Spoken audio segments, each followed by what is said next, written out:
안식일 첫 시간에 하나님의 성전에 나오신 모든 분들에게 하나님의 은혜와 평강이 함께 하시기를 기도합니다. 오늘 특별히 우리 이상용 집사님하고 우리 김공길 집사님이 오래간만에 저희 오셨습니다. 오래간만에 오신 게 아니라 있을 자리에 오셨습니다. 얼마나 좋은지 모르겠습니다. 오늘 저녁부터 저희가 이제 또 새로운 공부를 하겠습니다. 이번에 저희가 공부하게 될 책은 에베소서입니다. 어떤 책을 공부한다고요? 에베소서. 여러분들이 너무나 잘 알고 계시는 편지이고요. 사도 바울이 에베소 교회에 보내는 내용입니다. 자, 이 내용을 다시 한번 에베소서가 어떤 내용인지 좀 오늘 살펴볼 텐데요. 사도 바울이 에베소 교회에 보낸다 함은 에베소에 사는 성도들에게 보내는 편지입니다. 자, 이 에베소서는 사도 바울이 어디서 기록했냐면 로마에서 기록했습니다. 그리고 지금 동그라미 친 곳이 에베소입니다. 자, 일부러 지도를 지금 보여드리는 거고요. 이게 이제 왜 중요한지 보여드리겠습니다. 에베소서 3장에 보면 사도 바울이 이렇게 이야기합니다. 3장을 먼저 읽는 이유를 말씀을 드릴게요. 자, 그럼 여러분 이게 이제 왜 3장을 먼저 말씀을 드리냐면 이렇게 이해하시면 될 것 같습니다. 어떤 이야기를 쓰거나 편지를 쓸 때 우리가 중요한 내용을 순서대로 정리하는데 왜 쓰는지를 나중에 이야기할 때도 있습니다. 그렇죠? 그러니까 지금 사도 바울이 에베소에 있는 교인들에게 편지를 쓰면서 내가 갇혀서 이 편지를 보낸다라고 이야기를 1장에 하지 않아요. 3장에 보면 이렇게 합니다. 이러므로 그리스도 예수의 일로 너희 이방인을 위하여 갇힌 자 된 나 바울은, 그러니까 지금 에베소서를 쓸 때 사도 바울은 뭐 하고 있다는 거예요? 갇혀 있다는 거예요. 어디 갇혀 있다고요? 로마에 갇혀 있습니다. 자, 그 다음에 이제 하고 싶은 얘기의 핵심이 뭐냐 하면 2절입니다. 너희를 위하여 내게 주신 하나님의 은혜의 경륜. 그러니까 하나님의 은혜가 담긴 그 경륜, 비밀, 핵심을 너희가 들었고, 그러니까 사도 바울이 에베소에서 복음을 전했으니까 들었습니다. 그리고 계시로 내게 비밀을 알게 하신 것은, 하나님이 내게 특별히 계시를 주셔서 알게 하신 그 내용은 내가 기록한 내용이고 너희가 읽으면 알 수 있을 것이다. 여러분, 에베소서는 하나님의 복음의 비밀이 담겨 있고 사도 바울이 기록한 이 편지를 읽으면 알 수 있다라고 이야기하는 것입니다. 자, 그 다음에 6장에 보면 이제 에베소서가 6장까지 있는데 끝에 이렇게 했습니다. 또 나를 위해서 구할 것은 내게 말씀을 주사 나로 입을 열어 복음의 비밀을 담대히 알리게 하옵소서 할 것이니, 그러니까 사도 바울이 교인들에게 나를 위해서 기도해 주십시오라고 요청할 때 기도 제목이 뭐예요? 건강하게 해달라고요? 옥에서 빨리 나가게 해달라고요? 물론 그런 것도 있지만 더 중요한 게 뭐였냐면 내가 어디 있든지 힘있게 복음을 전할 수 있게 해 주십시오가 기도의 제목이었어요. 자, 그 다음에 이제 20절입니다. 이 일을 위하여 내가 쇠사슬에 매인 사신이 된 것은, 이 일 때문에 내가 어떻게 됐다는 거예요? 쇠사슬에 매여 있다는 것입니다. 여러분, 이 그림을 자세히 보면 사도 바울 손과 발에 지금 뭐가 있어요? 쇠사슬 보이시죠?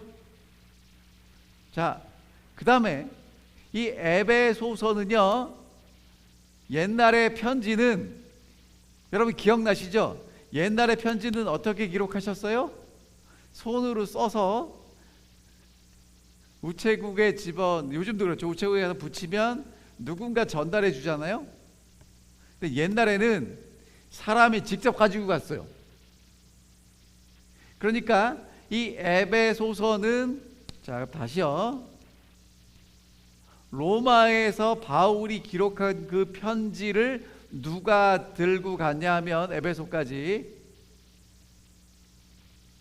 21절에 보니까 나의 사정 곧 내가 무엇을 하는지 너희에게 알리려 하노니 사랑을 받는 형제요 주 안에서 진실한 일꾼인 두기고라는 사도 바울과 함께 일했던 그 사람이 이 편지를 직접 들고 어디에 갔어요?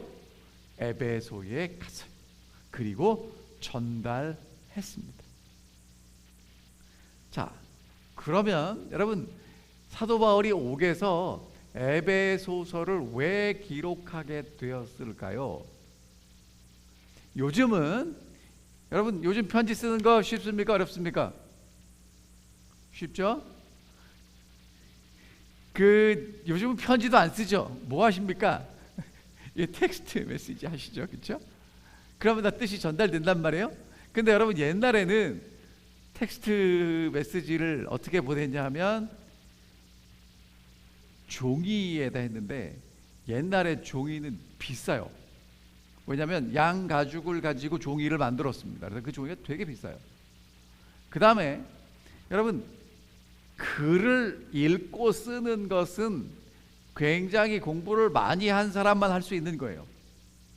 그래서 이 당시에 로마서 끝에 보면 사도 바울을 위해서 로마서를 대신 기록해 준 사람이 있어요. 그러니까 대피라는 사람이 돈 받고 대피를 해줬습니다.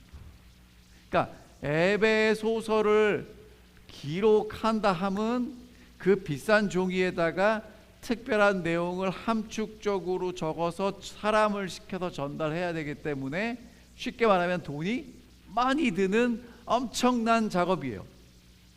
그러니까 그냥 우리가 쉽게 텍스트 메시지 보내는 것처럼 쉽게 보내는 게 아니라 정말 마음 먹고 특별히 이 정성을 들이고 재정을 들이고 시간을 들여야 보낼 수 있는 게 편지예요.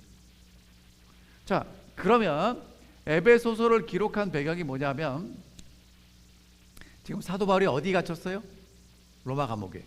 근데 로마 감옥에 갇히기 전에 여기 한국말로 된 거 보여드릴게요. 여러분, 이게 지금 복잡한데 뭔지 모르셔도 돼요. 지금 이제 뭘 보여드리는 거냐면, 지금 여기에 있는 지중해라고 써 있는 건 보이세요? 지중해 찾으셨어요? 저게 사도 바울이 살던 시대에 세계의 중심이 되는 바다입니다.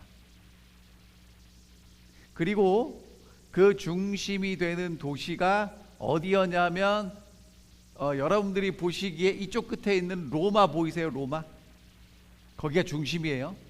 그런데 이 기독교, 예수를 믿는 사람들의 중심은 어디였냐면 이쪽 끝에 있는 예루살렘이었어요.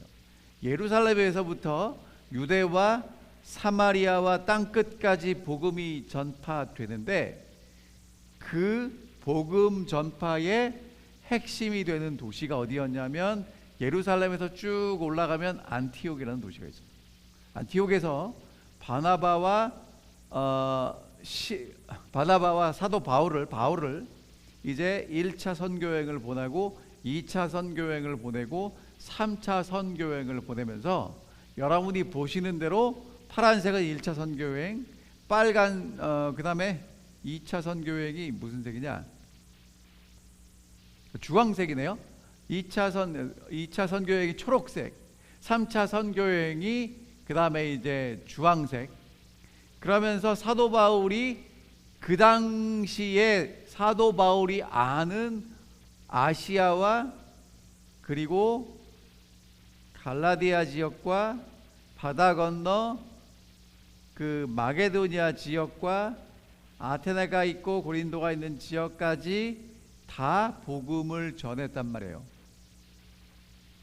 그리고 이제 1차, 2차, 3차 전도여행을 끝내고 사도 바울이 어디를 갔냐면 예루살렘에 올라갔는데, 예루살렘에 올라갔을 때 유대인이 아닌 이방인에게 복음을 전하는 것 때문에 시기했던 사람들의 모함을 받아서 사도 바울이 이제 옥에 갇히게 되고, 그것 때문에 지금 이제 어디까지 오게 됐냐 하면 로마의 감옥에 와서 로마의 황제에게 이제 재판을 받기 위해 기다리는 그때입니다.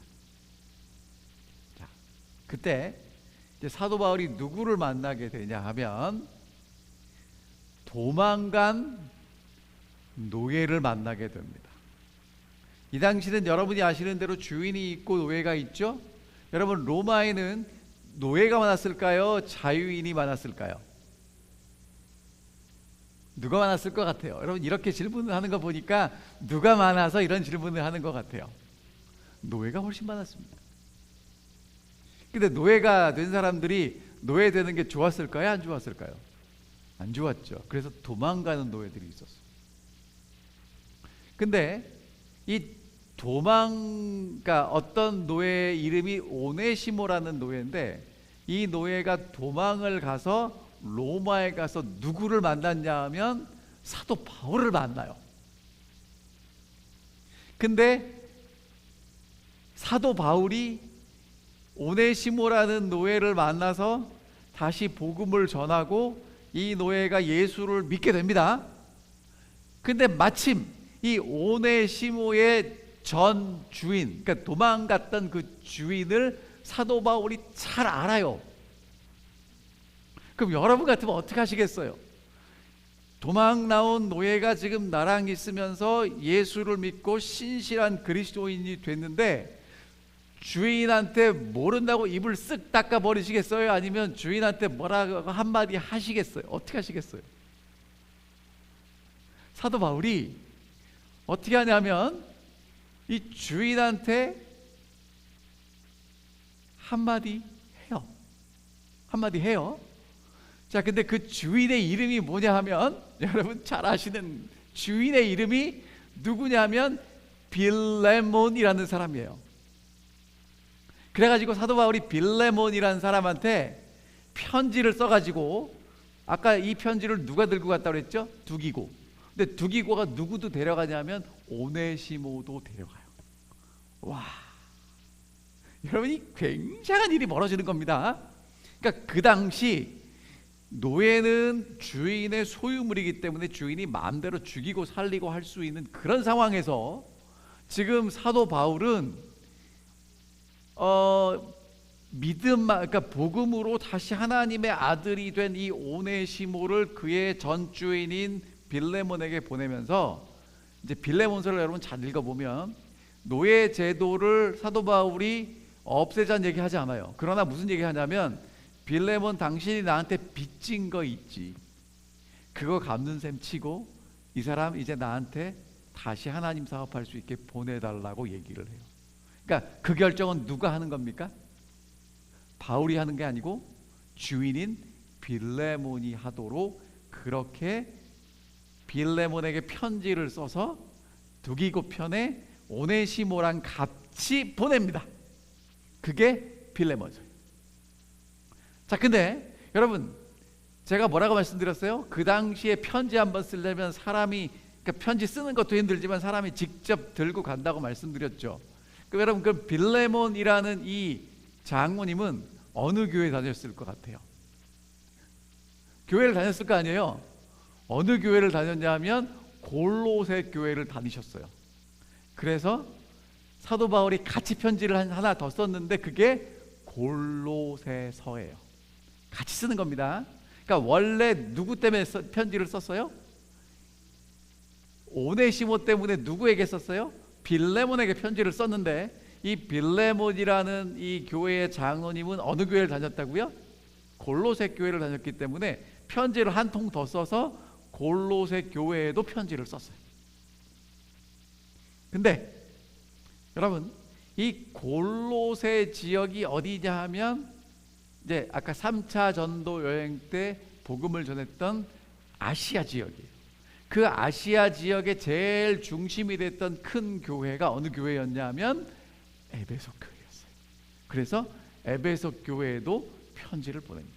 그러니까 여러분, 에베소 교회에 편지를 보낸 건 여러분들이 잘 아시는 대로 고린도 교회는 문제가 있어서 편지를 보내고 그 문제 해결을 위해서였다라면, 지금 에베소 교회는 특별한 문제는 없지만 이 교회가 정말 그리스도 안에서 교회답게 올바로 성장하고 살아가기를 바라는 바울의 간절한 마음이 거기 담겨져 있다는 거예요.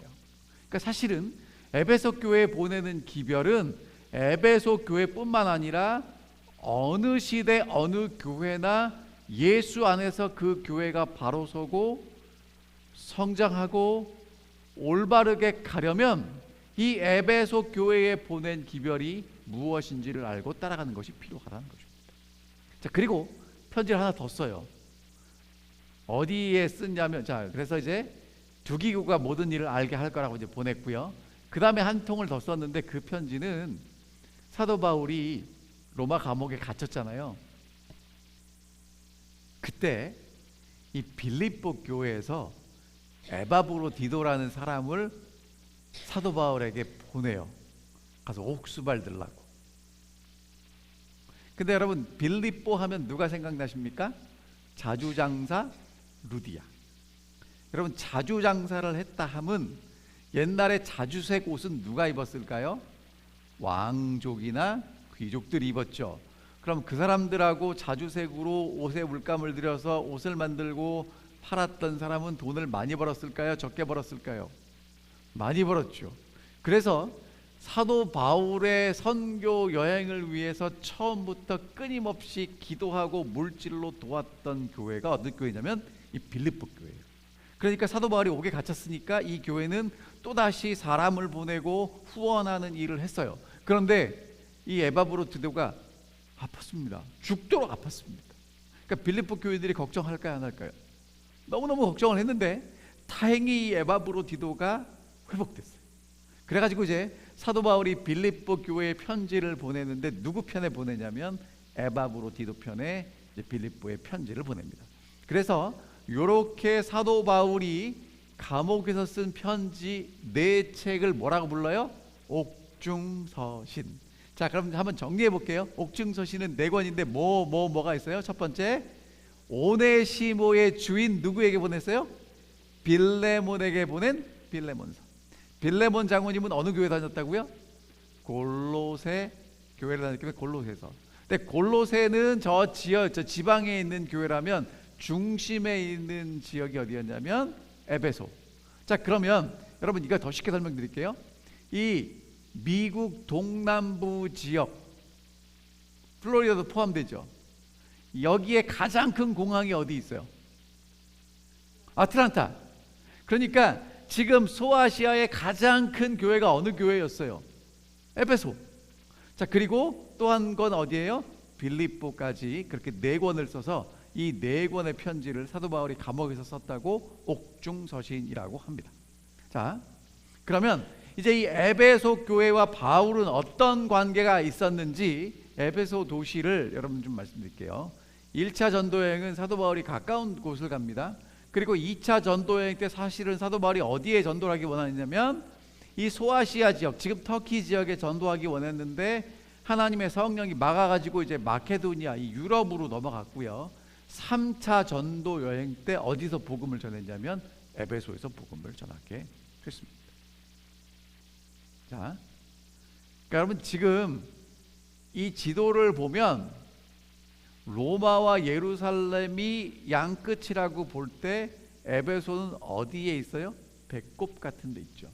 그러니까 되게 중심이 되는 중요한 지역에서 복음을 전했습니다. 자, 근데 여러분 이제 이 에베소라는 지역이 어떤 지역인지 좀 아셔야 되는데 이 지도는, 이 그림은 에베소가 옛날에 이렇게 생겼을 것이다 라고 생각해서 복원한 그림입니다. 에베소 굉장히 화려한 곳이에요.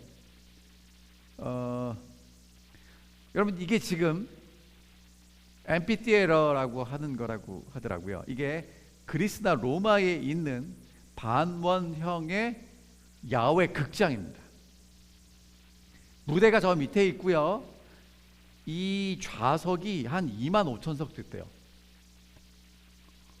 여러분 이 말이 25,000석이지 지금도 25,000석은 되게 크지 않습니까? 25,000석이 되는 정도의 큰 야외 극장이 있었다고 합니다. 그럼 여러분 인구가 얼마나 되고, 그 다음에 여러분 이게 뭐냐면 도서관이에요.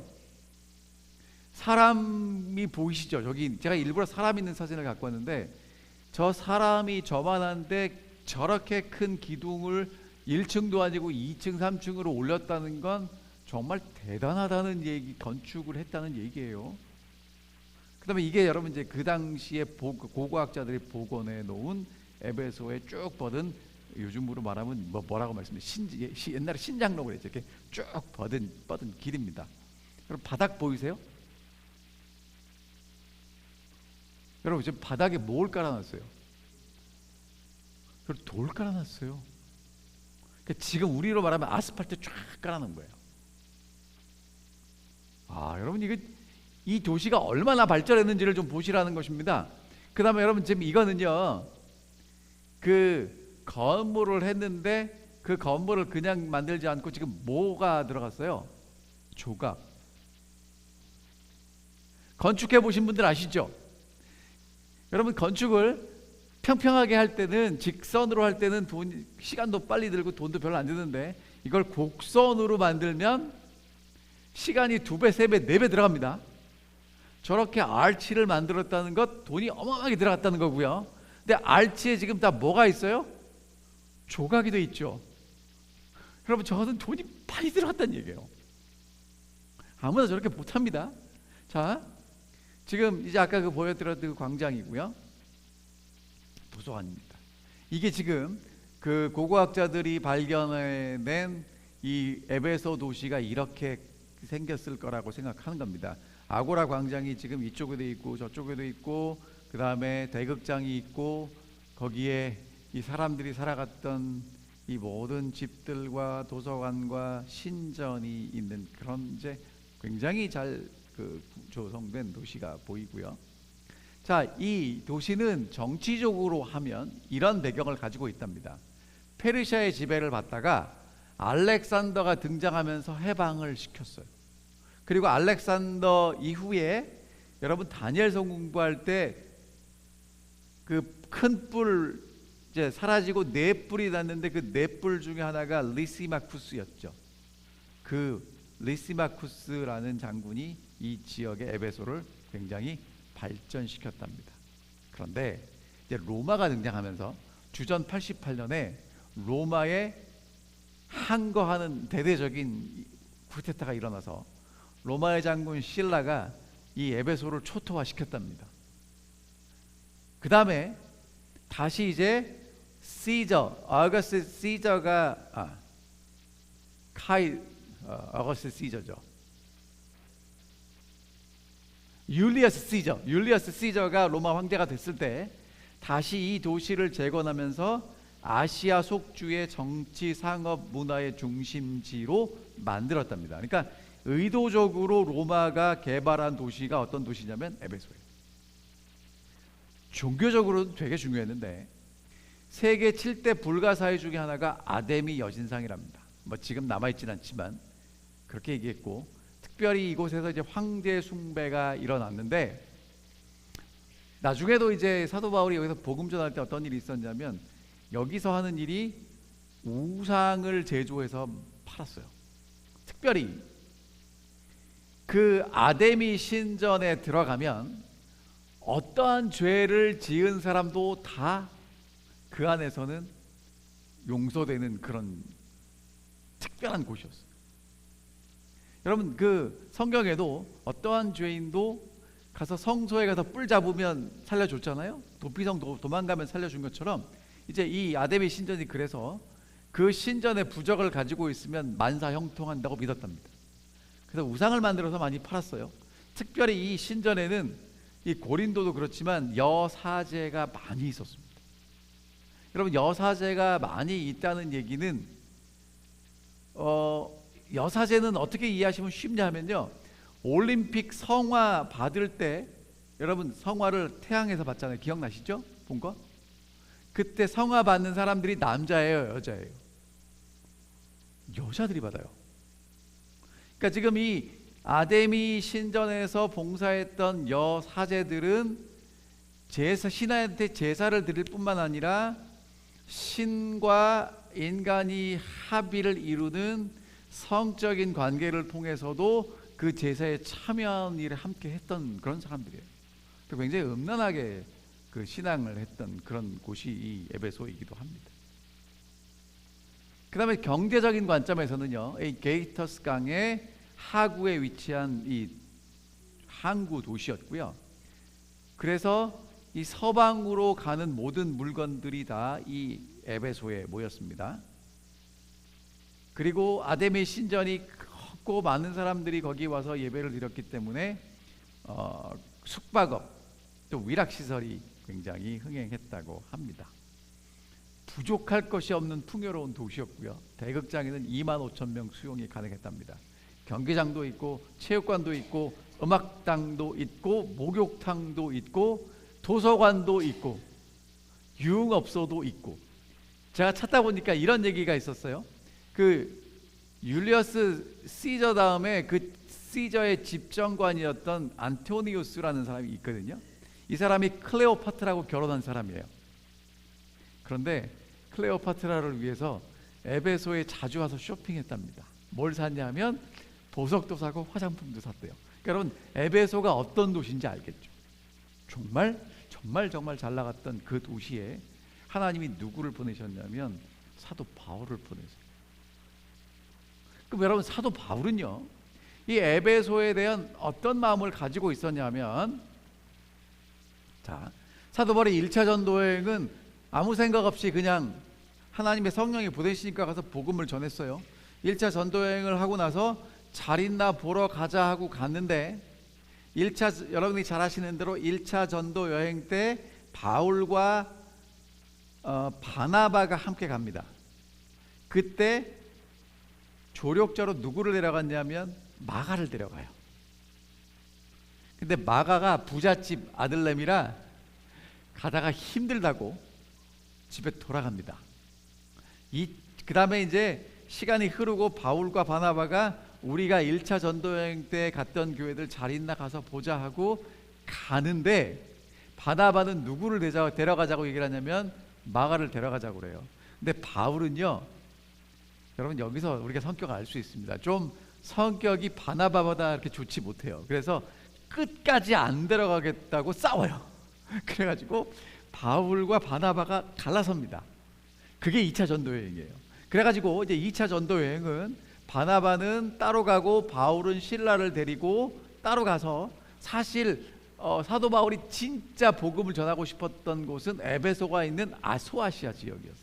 근데 거기를 가는데 하나님의 성령이 막아가지고 이제 빌립보를 해서 이 마게도니아와 이 유럽의 그리스, 지금 이제 여러분 저희 아테네가 그리스이잖아요. 그러니까 그리스로 이제 복음을 전하고 고린도에 복음을 전합니다.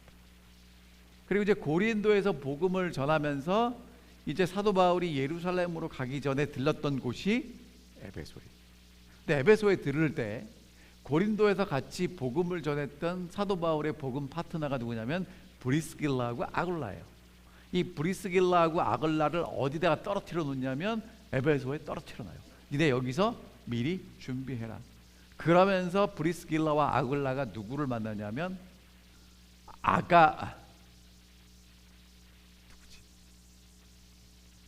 브리스길라와 아굴라가 만났던 사람 있는데, 잠깐만요. 죄송합니다. 이 고린도의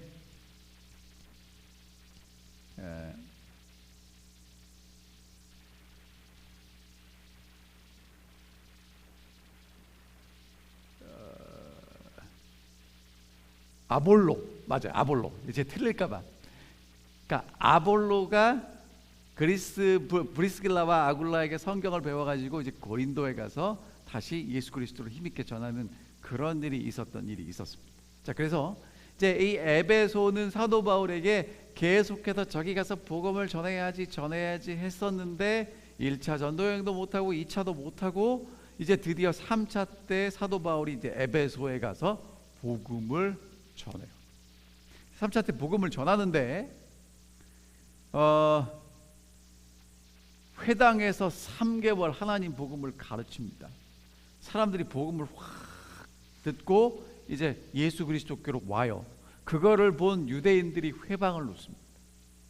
그래가지고 이제 어디에 가서 복음을 전했냐 하면 그 옆에 있는 두란노 서원이라는 곳에서 2년 동안 사도 바울이 복음을 전했어요. 하나님의 능력이 함께 하셔서 놀라운 일이 벌어지는데, 날이 갈수록 하나님의 은혜가 더하고 심지어 마술사들이 자복하고 회개합니다. 그리고 이제 마술책을 가져와서 불태웠는데, 여러분 이 마술사들이 갖고 있는 책들이 얼마나 비쌌는지 은 5만 개가 될 만큼 정말 비싼 책들을 와서 다 태워버렸어요. 그만큼 복음이 힘있게 증거됐다는 것입니다. 주의 말씀은 흥왕하여 세력을 얻었고요. 아데미 신전 밑에서 은장색들은 뭐 만드는 사람들이었냐면 아데미 여신의 조각을 만들어서 팔던 사람들이거든요. 데모를 합니다. 우상이 판매가 되질 않아요. 그래가지고 우리 망하게 되었다고 데모하는 사건이 사도행전에 나옵니다. 그러니까 여러분 얼마나 복음이 힘있게 증거됐는지를 아실 것입니다. 자, 그 다음에 여러분 이제 그 7교회 이게 사진인데요. 여기 보면 에베소 보이세요? 여기 에베소 보이십니까? 안 보이. 여기 보이시죠? 자, 여러분들 같이 보면 에게해라고 보이시죠? 에게해. 거기서 밑으로 내려와서 오른쪽으로 하면 에베소 보이십니까? 그 위에 섬 하나 보이십니까?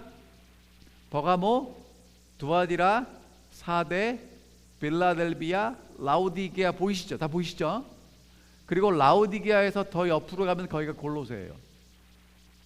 자, 근데 여러분 사도 바울이 에베소에서는 복음을 증거했고 교회를 세웠는데 서머나에 갔다는 얘기가 사도행전에 나와요, 안 나와요? 버가모에 갔다는 얘기 나옵니까, 안 나옵니까? 라우디게아 갔다는 얘기 나와요, 안 나와요? 안 나오죠. 어떻게 저기 교회가 세워졌겠습니까? 사도 바울이 에베소에서 복음 전했을 때 그 사람들이 에베소에서 복음을 듣고 서머나, 버가모, 두아디라, 사데, 빌라델비아, 라우디게아, 골로새, 히에라볼리스 다 그런 곳에 가서 뭘 세웠다는 거예요? 교회를 세울 만큼 어마어마한 하나님의 복음의 능력이 실현됐던 곳이 어디에는 에베소예요. 그래서 이제 사도 바울이 3차 전도여행을 끝나고 예루살렘에 가면서 느낌이 싸해요. 왜? 예루살렘에 가면 사도 바울이 이제 갇힌다는 얘기를 여러 루트를 통해서 듣습니다. 가면 안 되는 걸 아는데 사도 바울이 이제 이제 예루살렘으로 가면서 이제 에베소 장로님들과 마지막 나눈 내용이 사도행전 20장에 나와요. 내가 3년이나 밤낮 쉬지 않고 눈물로 각 사람들을 훈계했던 것 기억했으면 좋겠습니다. 그리고 내가 지금 너희를 주와 그의 은혜의 말씀에 부탁합니다. 그 말씀이 여러분을 능히 든든히 세우시고 거룩하게 하실 것을 하나님께 맡깁니다라고 그렇게 정말 마음을 다해서 기도하고 장로님들을 세우고 할 만큼 애틋한 교회가 어느 교회예요? 에베소 교회. 자, 그 에베소 교회에 사도 바울이 편지를 보냈습니다. 자, 그러면 이제 에베소 교회만 이 편지를 받았을까요? 아니면 에베소 주변에 있는 교회들도 이 편지를 받았을까요? 그 다음에 여러분 또 한 가지 기억하셔야 될 건, 옛날에 사도 바울이 에베소서를 기록할 때는 이렇게 성경이 하나로 묶어져 있지도 않았고 에베소서만 있어요. 에베소의 교회 보내는 편지만 있어요. 근데 그 편지를 사도 바울이 한 통 썼을까요? 여러 통 썼을까요? 한 통 썼겠죠. 그렇죠? 그러니까 이 편지 한 통을 가지고 누군가가 와서 에베소 교인들 다 모이면 읽어요. 그러면 이 사람들은 뭐 하는 겁니까? 그 편지를 듣는 겁니다. 그러니까 성경은 원래 읽도록 기록된 글이 아니라 읽는 것을 듣도록 기록된 것입니다. 그러니까 잘 듣기만 해도 그 내용을 통해서 하나님이 내게 뭐라고 말씀하시는지를 이해할 수 있도록 기록한 책이고요. 자, 이제 여러분 그러면 이제 이 에베소서에 도대체 사도 바울은 무슨 내용을 쓰고 싶었을까? 1장 1절을 읽습니다.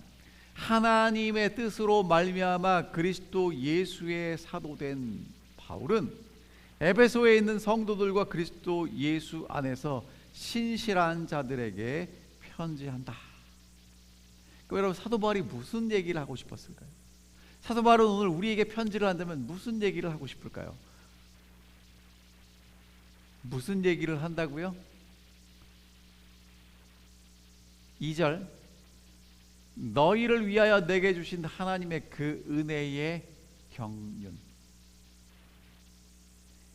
계시로 내게 비밀을 알게 하신 그 내용, 그것을 사도 바울이 이 에베소 교회의 교인들이 읽고 들으라고 기록했습니다. 그러니까 여러분, 지금 에베소에 기록된 내용은 하나님의 복음임과 동시에 구원의 경륜이고, 이것은 정말 중요한 비밀입니다. 아무나 알 수 있는 게 아니에요. 자, 이 내용에 여기 에베소서의 이제 핵심 구절이 나옵니다. 핵심 구절. 에베소서를 읽을 때 여러분 꼭 기억하셔야 될 구절은 뭐냐면 그리스도 안에입니다. 몇 번 나와요? 35번 나와요. 1장부터 6장까지 35번이 나오면 한 장에 몇 번 나옵니까? 6번씩 나온다는 거예요. 그렇죠? 여러분, 똑같은 얘기를 계속 반복한다는 건 뭐 한다는 거예요? 대단히 중요하다는 얘기를 하고 있습니다. 자, 그러면 이 에베소서는요, 이렇게 정리할 수 있습니다. 기독론의 바탕을 둔 교회론. 신학자들은 이렇게 어렵게 얘기를 씁니다. 여러분, 이게 어려운 얘기가 아니고 되게 쉬운 얘기예요. 이 영업 비밀을 좀 말씀을 드리면, 여러분, 전문가라 하면 뭐가 전문가라냐면 평범한 얘기를 대단히 어렵게, 사람들은 잘 이해할 수 없도록 표현하는 걸 전문가라고 얘기를 하죠. 그렇죠? 그러니까 이 학자들은, 이제 신학자들은 이렇게 표현하는 거예요. 에베소서를 한마디로 요약하면 어떻게 할 수 있는가? 기독론의 바탕을 둔 교회론. 이게 무슨 얘기를 하는 거냐면, 이게 어려운 얘기가 아니고요. 여러분, 기독론의 바탕을 뒀다. 뭐예요? 그리스도 안에 예수 그리스도 중심의, 그게 기독론을 바탕으로 한 그 얘기예요. 교회론. 뭐예요? 이 교회가 어떻게 서야 될 것인지에 대한 얘기를 하고 있습니다. 자, 그러면 이제 에베소서가 앞으로 이렇게 흘러갈 것이다 라고 제가 이제 미리 갈 길을 보여드릴게요. 1장부터 3장은요, 1장부터 3장은 아버지 하나님과 예수 그리스도와 성령 하나님이 우리를 하나 되게 하십니다. 그리스도 안에서. 그 얘기를 하고 있어요. 다시요. 아버지 하나님과 예수 그리스도와 성령 하나님이 그리스도 안에서 유대인과 이방인을 하나 되게 하셔서 교회로 만드신다는 게 1장부터 3장까지 얘기해요. 근데 이거는 이미 그리스도 안에서 이루어진 일이고요. 자, 4장부터 6장까지 내용은 그리스도 안에서 사람들이 어떻게 살아가야 할지를 이야기하고 있습니다. 여러분, 더 중요한 건 몇 장이에요? 1장부터 3장을 바탕으로 4장부터 6장의 삶을 살아가라고 이야기한 것입니다. 자, 여러분, 예수 그리스도 안에 있다는 게 어떤 의미일까요? 이제 요 말씀 드리고 이제 마칠게요. 예수 그리스도 안에 있다는 게 어떤 의미일까? 여러분, 예수 그리스도 안에 있다는 것은 예수님을 나의 삶의 주인으로 모시고 실제 오늘 이 순간 예수님하고 동행하는 거죠. 자, 이 말씀을 제가 왜 이렇게 자세히 반복해서 설명을 드리냐면, 여러분, 예수 안에 있다는 건 지식만 아는 게 아니에요. 어제 있는 거 아니에요. 오늘 이 순간 예수를 나의 삶의 주인으로 모시고 예수와 동행하는 한 걸음 한 걸음을 살아가는 걸 예수 안에 있다고 해요. 맞죠? 그러니까 오늘 여러분과 제가 교회 안에 있을 수 있어요. 하지만 예수 안에 있지 않을 수도 있어요. 오늘 여러분과 제가 교회 안에 있다고 되는 게 아니라 예수 안에 있어야 돼요. 예수 안에 있는 사람들을, 이방인과 유대인을 그리스도 안에서 하나로 만드시고 교회로 세우시고, 그 교회로 세우신 사람들이 어떻게 살아갈 것을 구체적으로 말씀하신단 말입니다. 여러분, 제가 최근에 이 에베소서를 다시 보면서 예수를 믿는 게 뭔가? 여러분, 예수를 믿는 게 제가 좀 잘못 알았더라고요. 내가 열심히 아침에 일어나서 기도하고 말씀 보고 경건하게 살아가는 것, 맞습니까? 틀립니까? 맞죠? 근데 여러분, 반만 맞아요. 왜?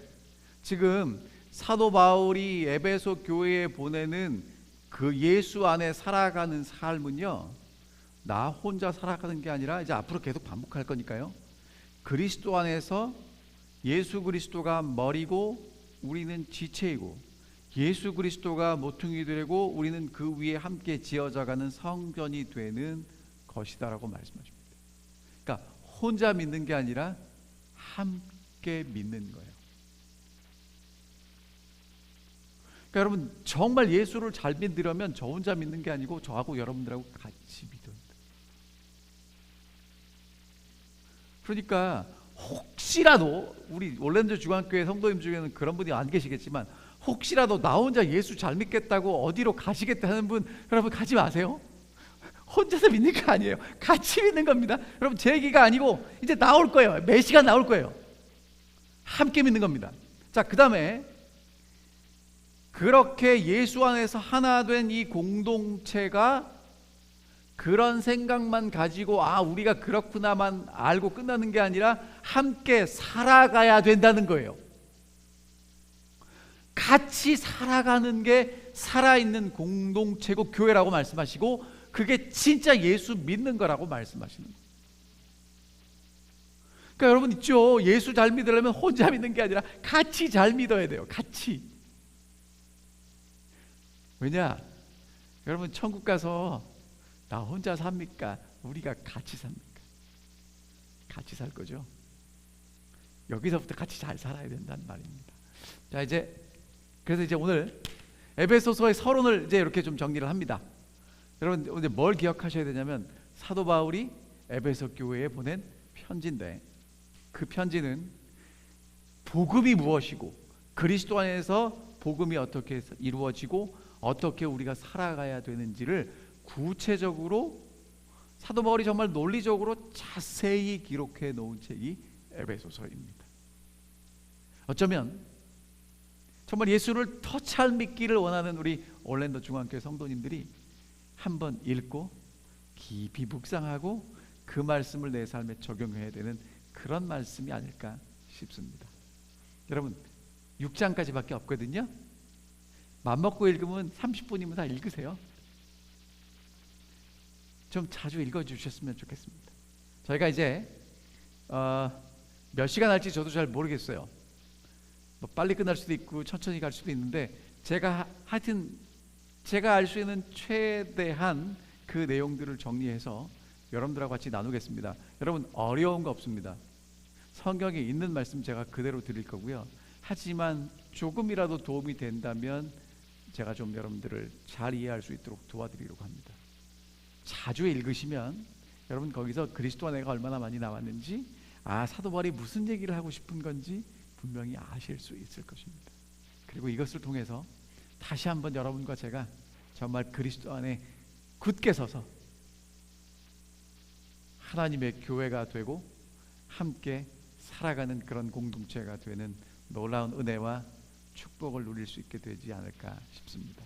여러분, 정말 함께 우리가 예수 안에서 교회가 되어지고 함께 살아갈 수 있게 되기를 바라면서 오늘 말씀 드리겠습니다.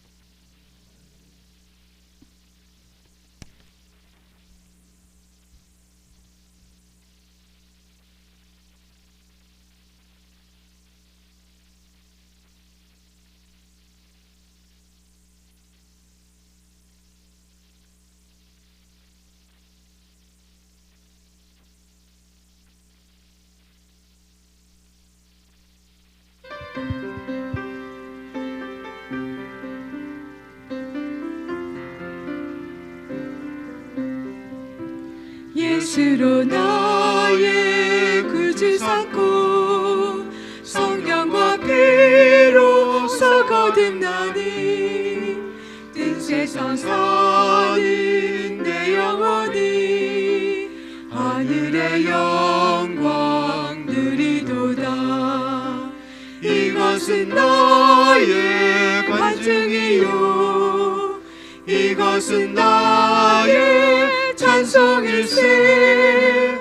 나 사는 동안 그침없이 구주를 찬송하리로다.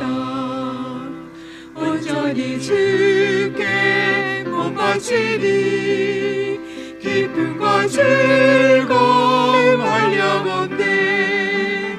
하늘의 천사 내려와서 이내의 말씀 전하도다. 이것은 나의 간증이요 이것은 나의 찬송일세. 나 사는 동안 그침없이 구주를 찬송하리로다. 온전히 주께 몸 바치니 행복과 평화가 넘치도다. 깨어서 주를 고대하며 그 사랑 속에 잠기도다. 이것은 나의 간증이요 이것은 나의 찬송일세. 나 사는 동안 그침없이 구주를 찬송하리로다.